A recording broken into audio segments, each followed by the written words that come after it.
जय हिंद साथियों, स्वागत है आपका self study classes with Sumit Jain YouTube channel में। तो सभी साथी आ जाएं और जल्दी से एक बार वीडियो को लाइक कर दें। दोस्तों स्टार्ट हो चुका है आज का ये सेशन सेल्फ स्टडी क्लासेस में। सभी साथियों को जल्दी से वीडियो को लाइक करना है, शेयर करना है, ठीक है। और दोस्तों ये ऐप डाउनलोड कर लेना जिन भी साथियों को करना है, ठीक है। और जिन भी साथियों को टीजीटी पीजीटी के कोर्स में एडमिशन लेना है, सो 1500 में 12 महीने के लिए दोस्तों 1500 में 12 महीने के लिए आप इसमें एडमिशन ले सकते हैं, ठीक है। टीजीटी पीजीटी मास्टर कैडर वाले self study classes, KVS, LT grade, DSSB वाले जो भी हमारे साथी हैं, सभी साथी, ठीक है। और जिनको भी हिंदी साहित्य के गद्य साहित्य और पद्य साहित्य के विस्तृत नोट्स मंगवाना है, जो कि कई पुस्तकों का निचोड़ बनाए गए दोस्तों, है ना। क्रमबद्ध टॉपिक भी है, ट्रिक भी है। तो अगर आपको मंगवाना है तो आप लोग संपर्क कर सकते हैं दोस्तों, मंगवा सकते हैं। टीजीटी पीजीटी का एक कोर्स लॉन्च किया गया है, आप दोस्तों इसमें पढ़ सकते हैं मात्र 1500 रुपए में, 1 साल की वैलिडिटी है ना। रोज डेली 100 प्रश्नों का टेस्ट भी होता है दोस्तों। बहुत सारी चीजें यहाँ पर आपको मिलने वाली हैं, ठीक है। और पंजाब मास्टर कैडर वाले साथी जिनको भी मॉडल पेपर परचेज करना है, ये मॉडल पेपर परचेज कर सकते हैं दोस्तों। और इसकी पीडीएफ भी डाउनलोड कर सकते हैं, साथ ही उनका प्रिंट आउट भी निकलवा सकते हैं, ठीक है। तो दोस्तों स्टार्ट करते हैं आज के सेशन को। सभी साथी बिल्कुल अच्छे से लग जाएं। और जिन भी साथियों को दोस्तों हिंदी साहित्य और व्याकरण का ये वस्तुनिष्ठ इतिहास 3000 क्वेश्चन की टेस्ट सीरीज मंगवाना है, जिसमें टॉपिक वाइज आपके क्वेश्चन रहेंगे।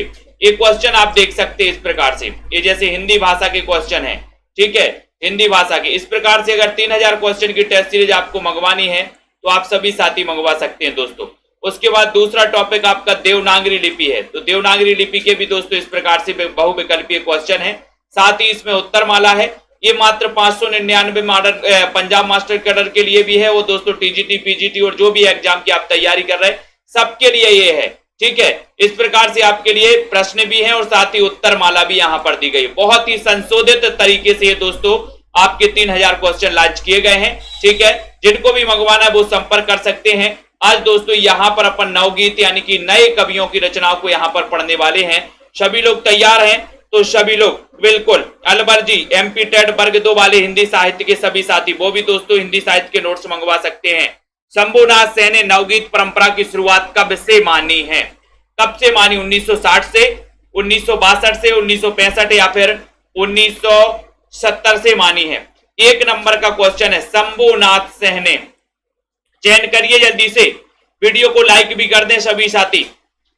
राइट आंसर क्या हो जाएगा यहाँ पर? शंभुनाथ सेन ने नवगीत परंपरा की जो शुरुआत मानी है वो कब से मानी? 1 नंबर का क्वेश्चन है, जल्दी से हाँ सेंड करेंगे यहां से बाई पोस्ट। तो यहां पर आपका उत्तर हो जाएगा 1960 से मानी है, ठीक है। 1960 से मानी है दोस्तों शंभुनाथ सेन ने। तब आपका उत्तर ए नंबर बिल्कुल सही चला जाएगा, ए नंबर आपका राइट आंसर हो जाएगा। देखो नए कवियों के संबंध में नवगीत के बारे में बहुत अच्छे से पढ़ना है। शंभुनाथ सेन ने नवगीत परंपरा का सूत्रकार किसे माना है? 2 नंबर का क्वेश्चन है। नवगीत परंपरा का सूत्रकार किसे माना? शंभुनाथ ने। केदारनाथ अग्रवाल को, राजेंद्र प्रसाद को अज्ञे या फिर ठाकुर प्रसाद सिंह को? चयन करिए अनिल कुमार जी। शंभुनाथ सेन ने नवगीत परंपरा का सूत्रकार बताइए किसे माना है? जल्दी से बताइए, वीडियो को लाइक कर दो, जल्दी से शेयर कर दो।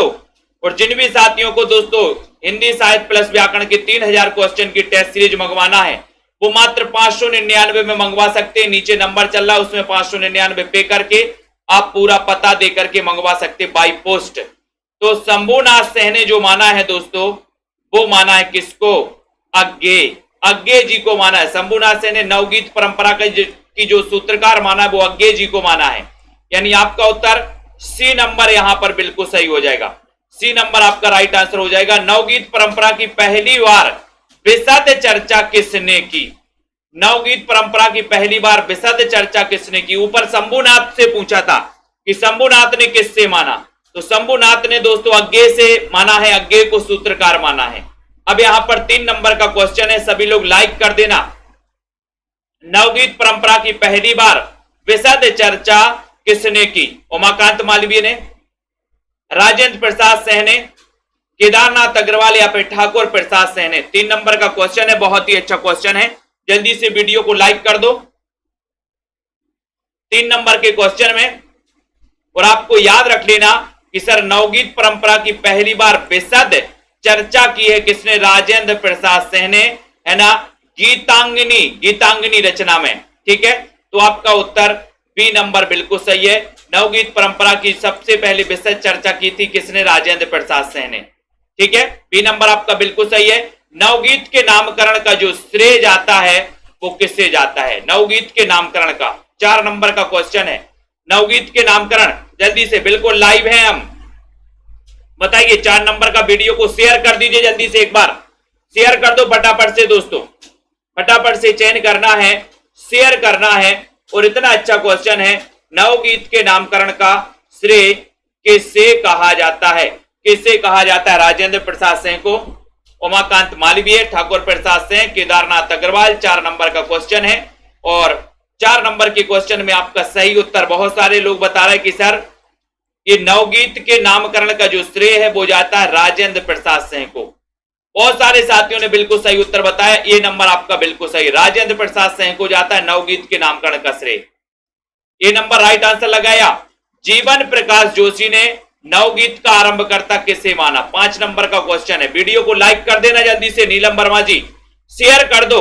और जिन भी साथियों को एडमिशन लेना है सो मात्र 1500 रुपए में एडमिशन ले सकते हैं।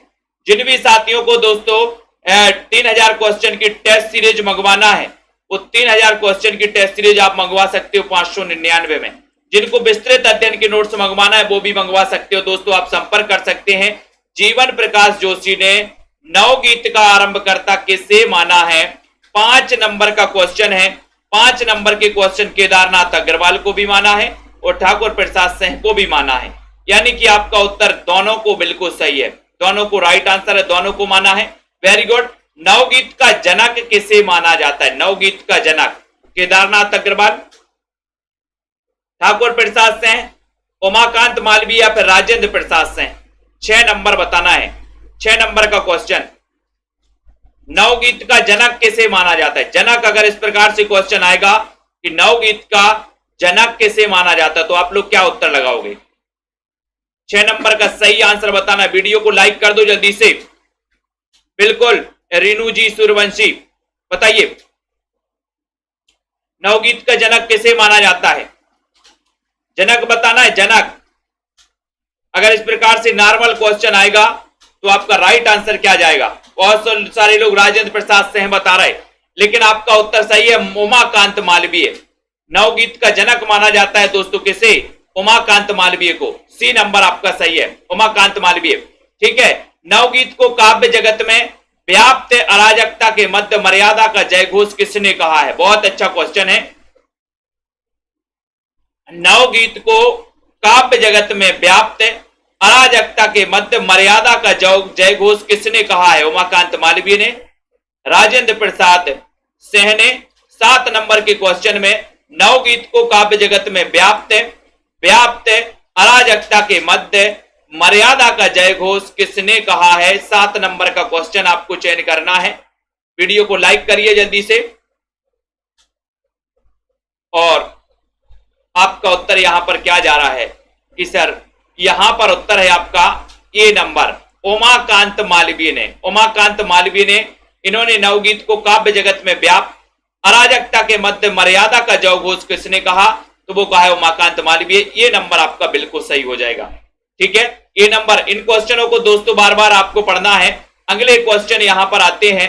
अगला क्वेश्चन है, नवगीत रागात्मक चेतना का पर्याय है, ये किसने कहा? 8 नंबर का क्वेश्चन है।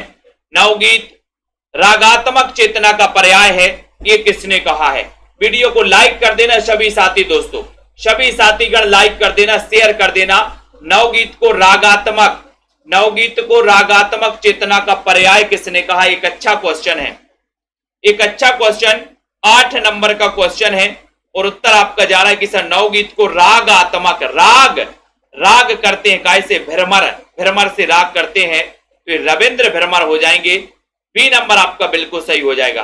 ठीक है, रविंद्र भ्रमर आपका रागात्मक, नवगीत रागात्मक चेतना का पर्याय है, ये कहा है रविंद्र भ्रमर ने। बी नंबर आपका बिल्कुल सही है ना। नवगीत हिंदी कविता की खोई हुई अस्मिता की तलाश है, उपर्युक्त पंक्ति किसकी है? बहुत अच्छा क्वेश्चन, 9 नंबर का क्वेश्चन है दोस्तों।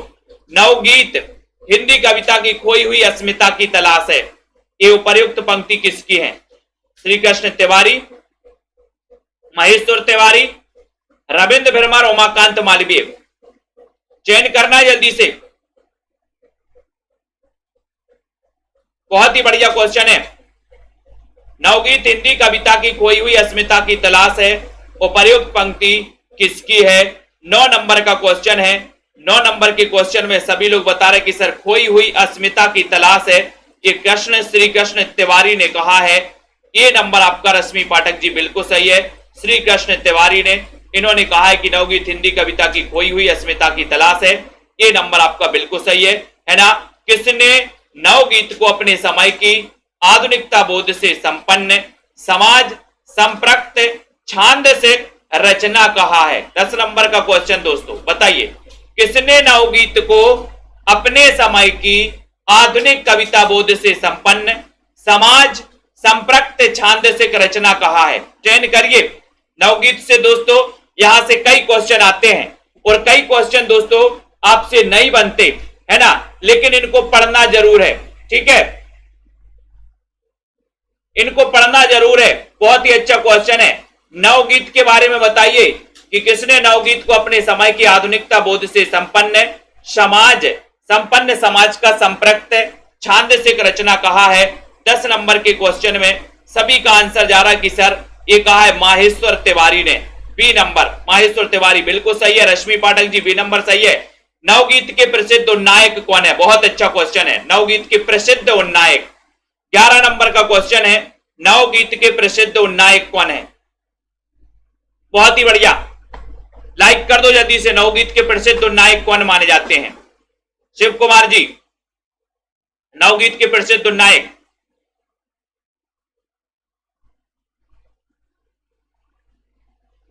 तो बहुत सारे लोग बता रहे हैं बी, कुछ लोग बता रहे हैं ए। 11 नंबर का क्वेश्चन है और नवगीत के क्वेश्चन कई बार आ चुका है दोस्तों कि नवगीत के प्रसिद्ध उन्नायक कौन है। बोले सर नवगीत, नवगीत तो कोई वीर ही गाएगा, वीर, तो वीरेंद्र मिश्र है। वीरेंद्र मिश्र ये नवगीत के प्रसिद्ध उन्नायक हैं। आईएमपी क्वेश्चन है, याद रख लेना। आओ खुली बयार किसने लिखा? ये रचयित बताइए।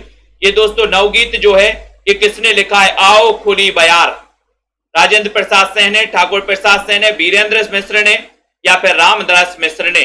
12 नंबर का क्वेश्चन है। 12 नंबर के क्वेश्चन में चयन करना है।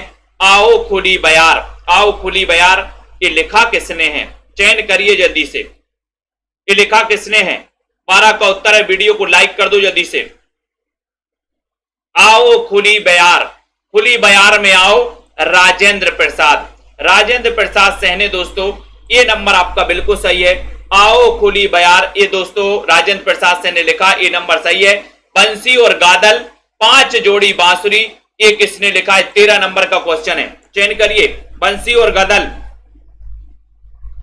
बताना है, लाइक कर दो एक बार जल्दी से। बंसी और गदल 5 जोड़ी बांसुरी ये किसने लिखा? ठाकुर प्रसाद, वीरेंद्र मिश्र ने।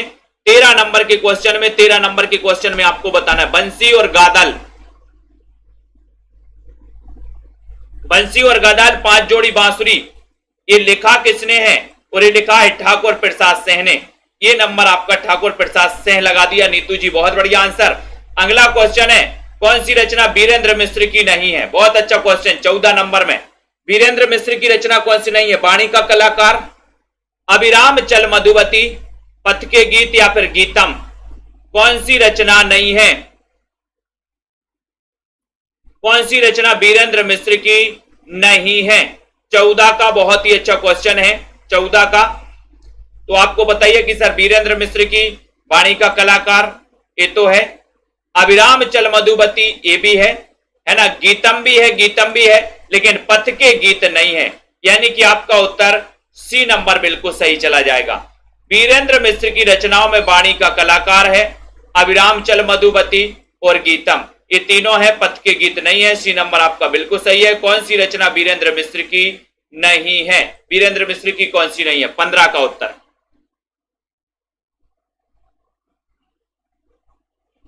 एसपी यादव जी बताइए, वीरेंद्र मिश्र की कौन सी नहीं है? कांपती बांसुरी, लेखनी बेला, झुलसा है छाया बट वृक्ष में, या बेरंग बेनाम चिट्ठियां।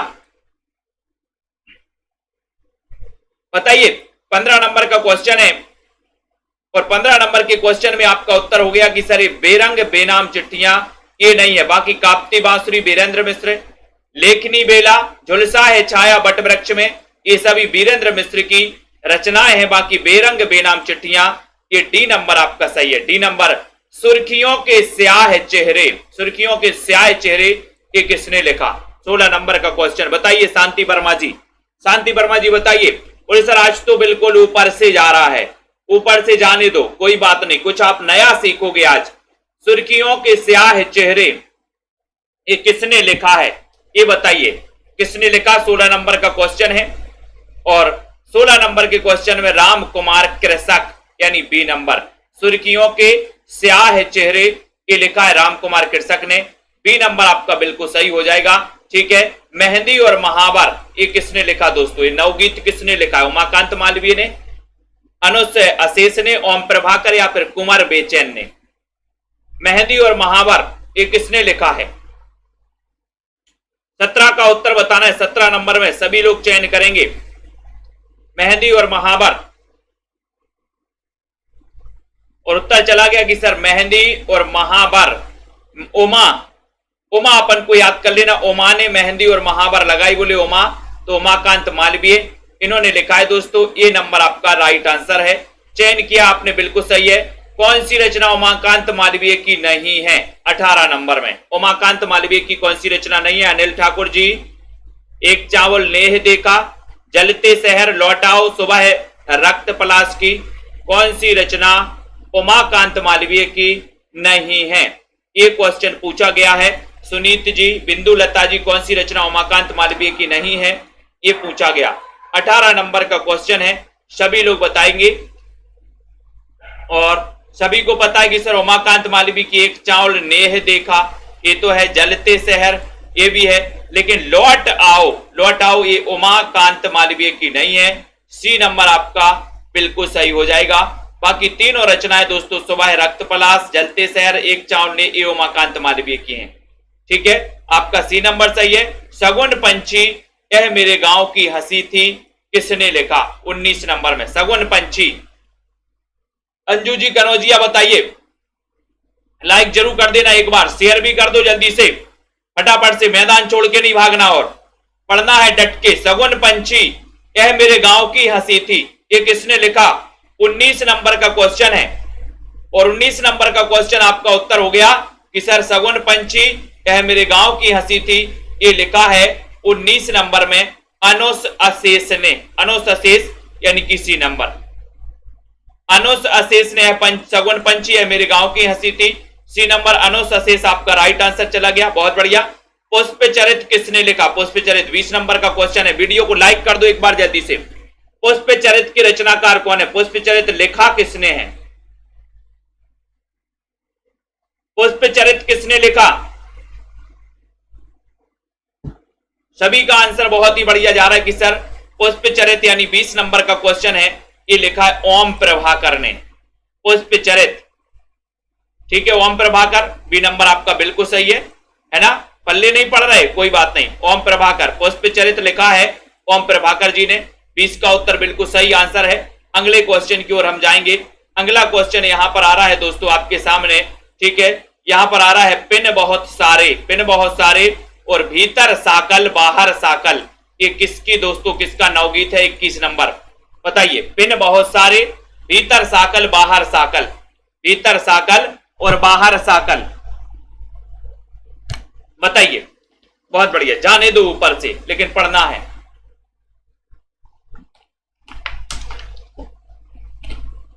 बताओ। पिन बहुत सारे, भीतर साकल बाहर साकल, बिल्कुल चयन करिए। पिन बहुत सारे 21 नंबर का क्वेश्चन है और आपका उत्तर जा रहा है कि सर पिन, अगर आपको पिन लगा दें, पिन, अगर आपको पिन लगा दें तो आप बेचैन हो जाओगे, बेचैन। तो पिन बहुत सारे लगा दिए तो बेचैनी बढ़ गई। भीतर साकल बाहर साकल, बोले सर इतनी बेचैनी बढ़ी कि भीतर बाहर होते रहे, भीतर बाहर, भीतर बाहर। तो कुंवर बेचैन है, बोले क्यों? बोले पिन लगा दिए बहुत सारे। बी नंबर आपका बिल्कुल सही है। दर्द जहां नीला है ये किसने लिखा? मोस्ट आईएमपी, आईएमपी लगा देना इसमें। दर्द जहां नीला है वो कौन है? 22 नंबर के क्वेश्चन में वीडियो को लाइक करिए। नेहा कुमारी जी, दर्द जहां नीला है बताइए। दर्द जहां नीला है, दर्द जहां नीला है बताओ। दर्द जहां नीला है लिखा किसने है? और आपका उत्तर चला गया कि सर शंभू, शंभूनाथ सिंह। अब नहीं भूलना, शंभूनाथ सिंह है ना, याद कर लेना। इन्हें दोस्तों इन्होंने बोले जहर पी लिया, जहर पी लिया तो इनका कंठ नीला नीला हो गया है ना, इसलिए इन्हें नीलकंठ भी कहा जाता। तो दर्द जहां नीला वो कौन है? बोले शंभू। शंभू से शंभूनाथ सिंह का ये दोस्तों नवगीत है। ये नंबर हर श्रृंगार कोई तो हो, हर श्रृंगार कोई तो ये किसने लिखा है? श्री कृष्ण तिवारी ने, माहेश्वर तिवारी, उमाकांत मालवीय, देवेंद्र शर्मा, इंद्र। हर श्रृंगार कोई तो हो, हर श्रृंगार कोई तो हो, चयन करिए। वीडियो को लाइक भी कर दो जल्दी से एक बार। 23 नंबर के क्वेश्चन में हर श्रृंगार कोई तो श्री कृष्ण तिवारी है, माहेश्वर मालवीय है, उमाकांत है, देवेंद्र है, कौन है? हर श्रृंगार कोई तो हो। और 23 का उत्तर चला गया आपका कि सर ये हर श्रृंगार कोई तो हो, माहेश्वर तिवारी, यानी बी नंबर। हर श्रृंगार, हर श्रृंगार कोई तो हर श्रृंगार हो, बी नंबर माहेश्वर तिवारी आपका सही है। सन्नाटे की झील किसने लिखा है? 24 नंबर में सन्नाटे की झील बताइए। सन्नाटे की झील 24 नंबर का क्वेश्चन है। और सन्नाटे की झील में, सन्नाटे की झील ये नवगीत किसने लिखा है? वीरेंद्र भारती जी, चयन करिए और एक बार लाइक कर दीजिए। चयन करो, है ना, तुक्का लगा लो। आज तुक्का लगाने का मौका आ गया है। सन्नाटे की झील, श्री कृष्ण तिवारी, ये नंबर आपका बिल्कुल सही है। ठीक है, ये नंबर है ना, सन्नाटे की झील किसने लिखा है? श्री कृष्ण तिवारी ने, ये नंबर बिल्कुल सही है। धूप घड़ी किसने लिखा? धूप घड़ी बताइए। उमाकांत तिवारी, श्री कृष्ण तिवारी, देवेंद्र शर्मा, इंद्र या फिर रमानाथ अवस्थी। धूप घड़ी, धूप घड़ी बताइए। 25 नंबर का क्वेश्चन है। बहुत ही बढ़िया क्वेश्चन। वीडियो को सभी साथी शेयर कर देंगे दोस्तों, लाइक कर देंगे। और जिन भी साथियों ने ऐप को डाउनलोड नहीं किया, सेल्फ स्टडी क्लासेस ऐप, सभी साथी ऐप डाउनलोड कर लें। धूप घड़ी बताना है। धूप घड़ी 25 नंबर का क्वेश्चन है। और आपको याद रख लेना, उमा है ना, उमा की घड़ी धूप में रखी है या धूप में रखी है घड़ी किसकी? उमा की। उमा से उमाकांत तिवारी, ये नंबर। ठीक है, उमाकांत तिवारी, ये नंबर। कोहरे की प्रत्यंचा किसने लिखा? ये बताइए। कोहरे की प्रत्यंचा, कोहरा, कोहरे की प्रत्यंचा बतानी है संगीता जी। कोहरे की प्रत्यंचा, रमानाथ अवस्थी, रमेश रंजक, चयन करो जल्दी से। रमेश रंजक, रमेश शंकर। कोहरे की प्रत्यंचा के रचनाकार कौन है? 26 नंबर का क्वेश्चन है। और उत्तर जा रहा है कि सर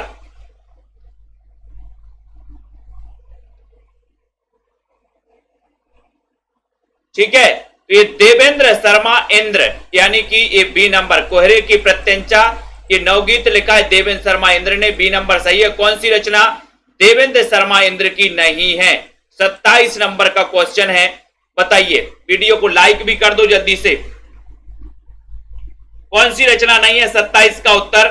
27 में यहां पर आपको ऑप्शन दिए जा रहा है। एक तो चुप्पियों की पैजनी, पथरीले शोर में, पथरीले शोर में। उसके बाद यहां पर आ जाओ, यहां पर बंद ना करना द्वार, और यात्रा में साथ साथ, यात्रा में साथ साथ। बताओ रश्मि पाठक जी, चयन करिए जल्दी से। कौन सा नहीं है? 27 का उत्तर पूछा है।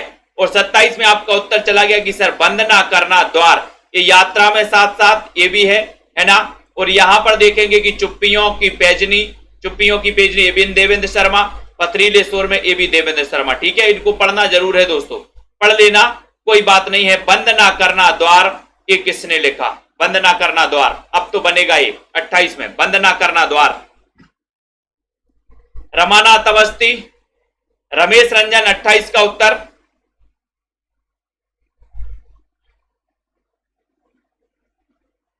बंद ना करना द्वार, ये बताना है। बंद ना करना द्वार, ये लिखा किसने? 28 का उत्तर।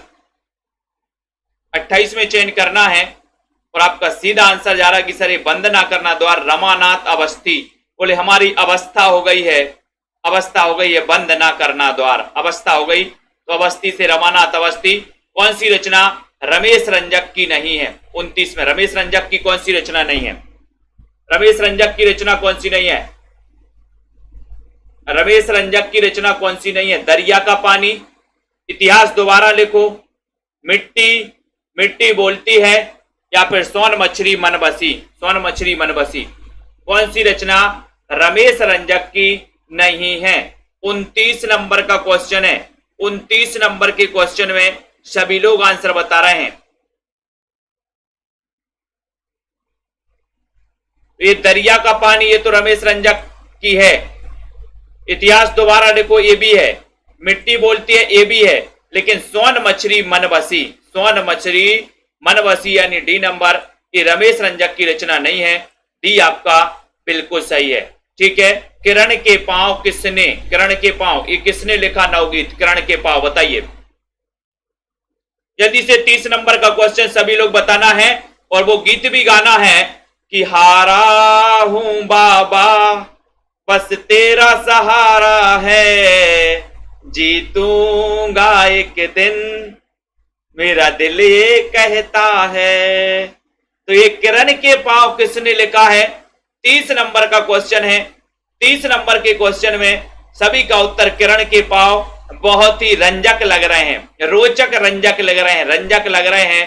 ठीक है, ये नंबर 30 में आपने ये नंबर बिल्कुल सही लगाया है ना। हरापन नहीं टूटता है, हरापन नहीं टूटता, ये रचना किसकी है? हरापन बताइए जल्दी से।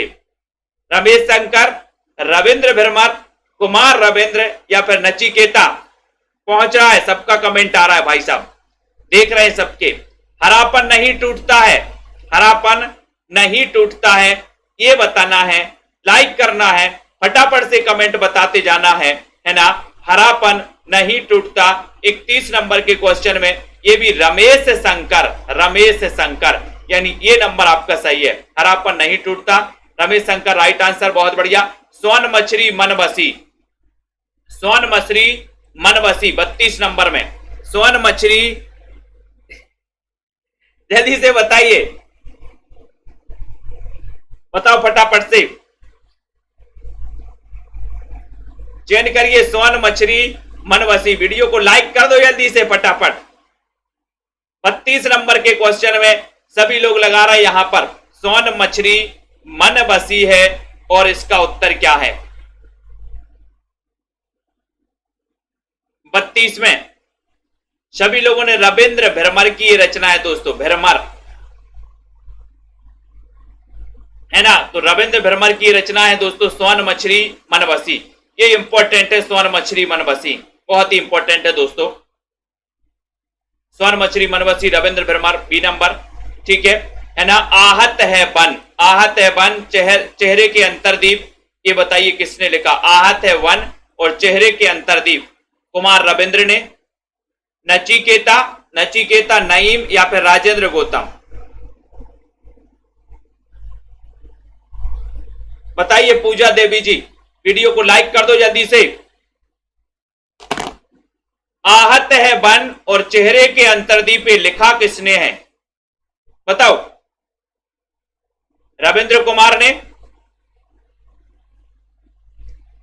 नचिकेता नईम या फिर राजेंद्र गौतम?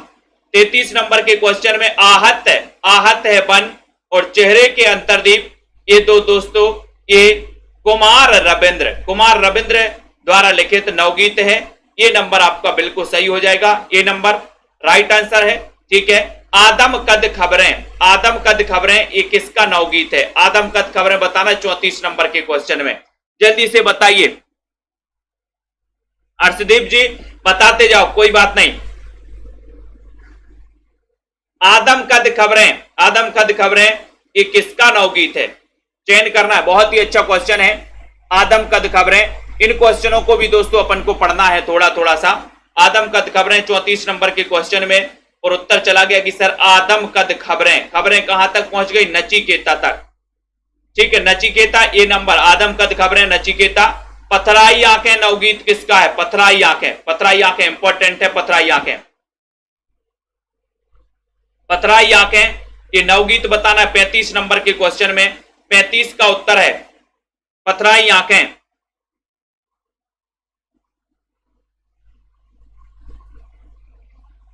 जल्दी से बताओ। और आपका उत्तर हो गया नईम। नईम यानी बी नंबर आपका सही है। नईम आपका राइट आंसर है, बी सही उत्तर है। बहुत बढ़िया, ठीक है। अब यहां पर आते हैं दोस्तों, गीत वर्ष क्या है? गीत वर्ष क्या है? नवगीत किसने लिखा? गीत वर्ष क्या है? 36 नंबर का क्वेश्चन है। गीत वर्ष बता दो फटाक से। गीत वर्ष ये नवगीत किसने लिखा है? 36 का उत्तर। गीत वर्ष क्या है 36 में? तो 36 का आपका सही उत्तर जा रहा है कि सर ये राजेंद्र गौतम। ये गीत वर्ष क्या है? राजेंद्र गौतम है। ये आपका जो बी नंबर है ये बिल्कुल सही है, ठीक है। बहुत बढ़िया दोस्तों, ये आप लोग पढ़ रहे हैं। आज थोड़ा सा और मैं आपको यहां पर कथन दे रहा हूं थोड़े से, है ना, क्योंकि ये चीज तो आपके ऊपर से जा रही है, ठीक है। बहुत बढ़िया, कोई बात नहीं है, जाने दो, ऊपर से जाने दो, ठीक है।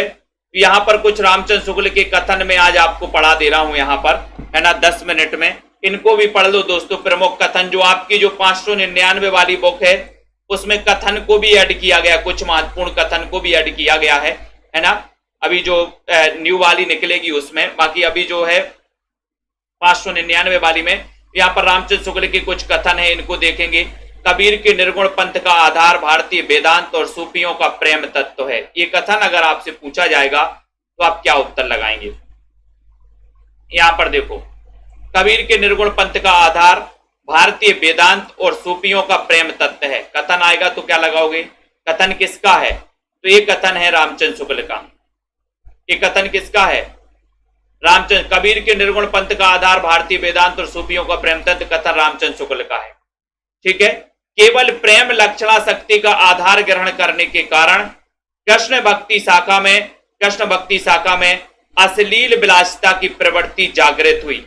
ये दोस्तों याद कर लेना है। ये कथन भी किसका है? ये केवल प्रेम लक्षणा शक्ति का आधार ग्रहण करने के कारण कृष्ण भक्ति शाखा में अश्लील प्रवृत्ति जागृत हुई। दोस्तों ये कथन रामचंद्र शुक्ल का है, ये भी याद रखोगे, ठीक है। कबीर की उक्तियों में कहीं कहीं विलक्षण प्रभाव और चमत्कार है। अब आपसे अगर कथन ये आ गया कि कथन बताइए, कथन किसका है? बताइए। तो ये कबीर की उक्तियों में कहीं कहीं विलक्षण प्रभाव और चमत्कार आ गया है। ये कथन है रामचंद्र शुक्ल का, रामचंद्र शुक्ल का, है ना। रमा शर्मा जी ये आपके तो उसमें है ना। तो कबीर की उक्तियों में कहीं कहीं विलक्षण प्रभाव और चमत्कार है, ये अपन को याद कर लेना है। तो ये रामचंद्र शुक्ल का कथन है। साधारणीकरण आलंबन धर्म का होता है। साधारणीकरण आलंबन काय का होता है? धर्म का होता है, धर्म का। तो ये धर्म का होता है, ये कथन भी अपन को याद कर लेना। कथन किसका है? और सर ये कथन है रामचंद्र शुक्ल का, ठीक है। उसके बाद इंशाअल्लाह खां ने अपनी कहानी का आरंभ ही इस ढंग से किया है कि जैसे लखनऊ के भांड घोड़ा कूदते हुए महफिल में आते हैं। ये कथन किसका है दोस्तों? ये कथन रामचंद्र शुक्ल का है। इन्होंने कहा कि इंशाअल्लाह खां ने अपनी कहानी का आरंभ ही इस ढंग से किया है कि जैसे लखनऊ के भांड घोड़ा कूदते हुए महफिल में आते हैं। कथन अगर पूछा जाएगा तो कथन आपका क्या हो जाएगा? कथन आपका रामचंद्र शुक्ल का एक कथन हो जाएगा दोस्तों, है ना। इसको याद रख लेना, ठीक है। अभी ये छपी नहीं है, ये वाली छपी नहीं है, ये छपी नहीं है जो दोस्तों संशोधन हुआ है। कबीर की अपेक्षा खुसरो का ध्यान बोलचाल की भाषा की ओर अधिक था। ये कथन याद रख लेना, ये महत्वपूर्ण कथन है। कबीर की अपेक्षा खुसरो का ध्यान बोलचाल की भाषा की ओर अधिक था। कथन किसका है? पूछा जाएगा तो आप क्या बताओगे? रामचंद्र शुक्ल। रामचंद्र शुक्ल। कबीर की अपेक्षा खुसरो का ध्यान बोलचाल की भाषा की ओर अधिक था, रामचंद्र शुक्ल, ठीक है। प्रकृति के नाना रूपों के साथ केशव के हृदय का सामंजस्य कुछ भी ना था। यह भी कथन रामचंद्र शुक्ल का है, प्रकृति के नाना हृदय, ठीक है। आध्यात्मिक रंग के चश्मे आजकल बहुत सस्ते हो गए हैं। ये विद्यापति के संबंध में दोस्तों रामचंद्र शुक्ल ने कहा था, आपको पता ही होगा, ठीक है। ये आध्यात्मिक रंग के चश्मे आजकल बहुत सस्ते हो गए। ये कथन किसका है? तो आपका याद रख लेना, ये कथन विद्यापति के संबंध में है और ये विद्यापति के संबंध में शुक्ल जी का कथन है, ठीक है। तो ये अपन को याद कर लेना। अभी तक आपने जितने भी पढ़े हैं, कबीर के निर्गुण पंथ का आधार भारतीय वेदांत है, रामचंद्र शुक्ल। केवल प्रेम लक्षणा शक्ति का आधार ग्रहण करने के कारण कृष्ण भक्ति शाखा में अश्लीलत्व आ गया, रामचंद्र शुक्ल। कबीर की उक्तियों में कहीं कहीं विलक्षण प्रभाव है, रामचंद्र शुक्ल। साधारणीकरण आलंबन धर्म का होता है, रामचंद्र शुक्ल। इंशाअल्लाह खां ने अपनी कहानी का आरंभ इस ढंग से किया, ठीक है, ये भी रामचंद्र शुक्ल का है। कबीर की अपेक्षा खुसरो का ध्यान बोलचाल की भाषा की ओर अधिक था, रामचंद्र शुक्ल। प्रकृति के नाना रूपों के साथ केशव के हृदय का सामंजस्य कुछ भी नहीं था, रामचंद्र शुक्ल, ठीक है। उसके बाद आध्यात्मिक रंग के चश्मे तो कई बार पूछा गया है। आध्यात्मिक रंग के चश्मे आजकल बहुत सस्ते हो गए हैं। ये विद्यापति के संबंध में दोस्तों रामचंद्र शुक्ल का कथन है, ये भी अपन को याद करना है, ठीक है, इसको याद करोगे। उसके बाद रीति ग्रंथों की परंपरा चिंतामणि त्रिपाठी से चली, अतः रीति काल का आरंभ उन्हीं से समझना चाहिए, ये भी याद कर लेना है। अमन जी एक और दूसरी वाली, मतलब इसी में और कुछ ऐड करके और दूसरी छप रही है, वो वाली वो अलग है। रीति ग्रंथों की परंपरा चिंतामणि त्रिपाठी से चली है, अतः रीति काल का आरंभ उन्हीं से समझना चाहिए, तो ये तो पता ही है, रामचंद्र शुक्ल, ठीक है। भारतेंदु हरिश्चंद्र का भाषा और साहित्य दोनों पर गहरा प्रभाव पड़ा। भारतेंदु हरिश्चंद्र का भाषा और साहित्य दोनों पर गहरा प्रभाव पड़ा, ये शुक्ल जी का कथन है ना। चलता मधुर और स्वच्छ रूप दिया, उसी प्रकार हिंदी साहित्य को भी नए मार्ग पर दोस्तों इन्होंने बढ़ाया है शुक्ल जी ने। साहित्य प्रत्येक देश की जनता की चित्तवृत्ति का संचित प्रतिबिंब है, ये कथन रामचंद्र शुक्ल का है, ठीक है, याद करोगे। साहित्य प्रत्येक देश की जनता की चित्तवृत्ति का संचित प्रतिबिंब होता है, ये कथन भी दोस्तों रामचंद्र शुक्ल के हैं, ठीक है। ये रामचंद्र शुक्ल के बहुत सारे कथनों को ऐड किया गया है इसमें। और उसके बाद दोस्तों यहां पर अपन देखें तो ये पूरे रामचंद्र शुक्ल के कथन हैं, और उसके बाद अज्ञे जी के भी कथन हैं। यहां पर दूसरा सप्तक की भूमिका में अज्ञे ने लिखा है कि प्रयोगवाद का कोई बाद नहीं है, ये देखो दूसरे सप्तक की भूमिका में लिखा, ठीक है। मौन भी अभिव्यंजना है, जितना तुम्हारा सच है उतना कहो, ये भी अज्ञे जी, ठीक है। मैं उन व्यक्तियों में से हूं, और ऐसे व्यक्तियों की संख्या शायद दिन प्रतिदिन दोस्तों घटती जा रही है। ईश्वर ने मानव के रूप में अपनी प्रतिमा का निर्माण किया है, इसको याद कर लेना।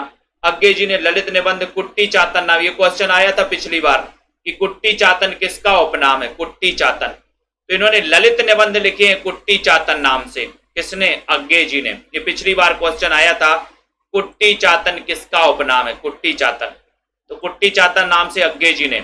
अज्ञे ने तार सप्तक के कवियों को राहों का अन्वेषी कहा, राहों का अन्वेषी, ये भी याद कर लेना। तार सप्तक के संग्रह की भूमिका में अज्ञे ने लिखा है, तार सप्तक संग्रह यानी कि प्रथम तार सप्तक, इसमें लिखा है, ठीक है, याद कर लेना। प्रयोगवादी कवि किसी एक स्कूल के नहीं है, सभी राही हैं, है ना, राही नहीं राहों के अन्वेषी हैं, ये तार सप्तक की भूमिका में कहा है दोस्तों, ये तार सप्तक की भूमिका में। और पिछली बार ये क्वेश्चन आया था कि दूसरे सप्तक की भूमिका में इन्होंने कहा है कि प्रयोग का कोई बाद नहीं है, हम वादी नहीं रहे, और ना ही प्रयोग अपने आप में इष्ट साध्य है, ये कथन भी दोस्तों पिछली बार पूछा गया था, ये कथन, है ना। ये कुछ कथन है इसमें, जैसे यहां पर देखें अपन, भारतेंदु जी 1873 में हिंदी नई चाल में ढली, ये पूछा गया। महावीर प्रसाद द्विवेदी के कथन है, अंतःकरण की वृत्तियों का नाम कविता, ये पिछली बार एग्जाम में आ गया था, टीजीटी में आया था कि अंतःकरण की वृत्तियों का नाम कविता, ये कथन किसका है, महावीर प्रसाद द्विवेदी का। अंतःकरण की वृत्ति, ये दोस्तों विस्तृत वाले नोट्स में पूरे समाहित किए गए हैं। जो 2100 वाला नोट्स है, 1900 वाला है जिसमें 200 रुपए पोस्ट चार्ज है, यानी कि टोटल 2100 वाला जो विस्तृत अध्ययन है उसमें ये कथन पूरे के पूरे समाहित किए गए हैं, है ना। और ये आपका जो 599 में, इसमें दोस्तों 1-2 पेज जो है ना वो अलग हो रहे थे, तो वो समाहित किए गए, इसके बारे में भी आप देख सकते हैं। यहाँ पर पूरा का पूरा दोस्तों इसमें व्याकरण के टॉपिक वाइज है, जैसे शब्द भेद में तत्सम शब्द का चयन कीजिए, स्टेशन शब्द किस भाषा का शब्द है, संस्कृत के ऐसे शब्द जिन्हें हम जो कहते हो प्रयोग में लाते हैं, है ना। ऐसे ये 599 की दोस्तों है ना, और 599 वाली ये जो है इसको आप घर पर मंगवा सकते हैं। वर्णमाला ब्राह्म चिन्ह है ना, ये सभी साथी 599। काव्य शास्त्र के दोस्तों इसमें 150 प्रश्न हैं। काव्य शास्त्र के कितने प्रश्न है इसमें, 150 प्रश्न हैं। नाकांतमपि निर्भूषम विभाति वनिता मुखम, ये अभिमत किसका है? इस प्रकार से, ठीक है। यहां पर देखो, नील परिधान बीच सुकुमार खिला, मृदुल खुला अंग, खिला ही ज्यों बिजली का फूल, मेघ बन बीच गुलाबी रंग। ये पंक्ति में अलंकार कौन सा है ना? उसके बाद प्रतीकवाद को लाक्षणिक वक्रता का एक प्रकार किसने माना? ठीक है। और यहां पर देखें, the use of poetry and use of criticism के लेखक कौन है? नई समीक्षा शब्द का सबसे पहले प्रयोग किसने किया? ठीक है। काव्य में औदात्य का ह्रास करने वाला तत्व कौन सा है? साहित्य में विरेचन शब्द का सबसे पहले प्रयोग किसने किया? है ना? तो ये दोस्तों कुछ महत्वपूर्ण प्रश्न हैं, इसमें 150 क्वेश्चन है। रसापकर्ष का है दोषा है, इस किसने कहा है? ये प्रकार से, है ना? तो ये दोस्तों जो पुस्तक है, वीर भीभत्स रोद रस में दोस्तों होता है, क्या होता है ना? उत्तम अभिधा काव्य है, ये किसने कहा है? ठीक है। इस प्रकार से आपको दिए हैं। काव्य शास्त्र के अनुसार शब्द में अर्थ कितने प्रकार से आता है? आचार्य भरत ने काव्य गुणों की संख्या कितने मानी है? व्यंजना शब्द शक्ति के कितने भेद होते हैं? इस प्रकार से ये रखे गए हैं। छप्पई के प्रथम 4 चरण किस छंद के होते हैं? ये रखे गए, है ना? तो ये अपन को याद कर लेना है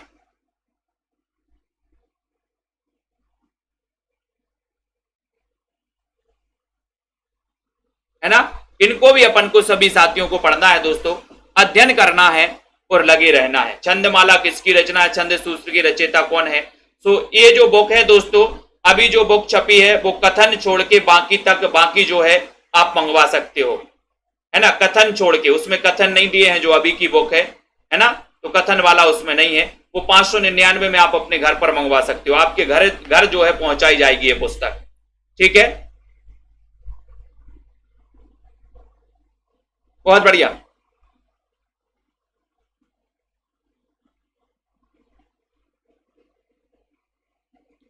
ठीक है, तो सभी साथियों को धन्यवाद। आज के क्वेश्चन नवगीत के ऐसे क्वेश्चन आते दोस्तों जो आपने बहुत अच्छे से नहीं पढ़ पाए, लेकिन कल अपन पत्र पत्रिकाओं से संबंधित क्वेश्चन पढ़ेंगे।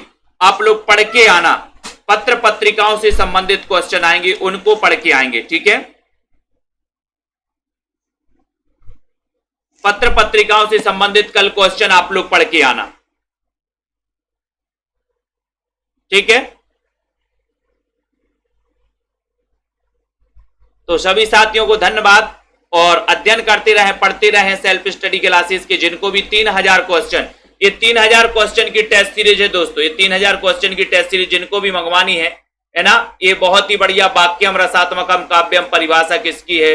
ननु शब्दार्थौ काव्यम, ये परिभाषा किसकी है? काव्य शास्त्र के इसमें 150 क्वेश्चन समाहित किए गए हैं, 150 इंपोर्टेंट। ठीक है, ये बहुत ही बढ़िया है 3000 क्वेश्चन की। टीजीटी पीजीटी के लिए भी सही, एनबीएस केबीएस आदि एग्जामों के लिए भी सही है ये वाली, है ना? और कल अपन पत्र पत्रिकाओं के क्वेश्चन पढ़ेंगे, आप लोग पढ़ के आना अच्छे से। ठीक है, तो सभी साथियों को धन्यवाद दोस्तों। जिनको भी नोट्स मंगवाना है वो संपर्क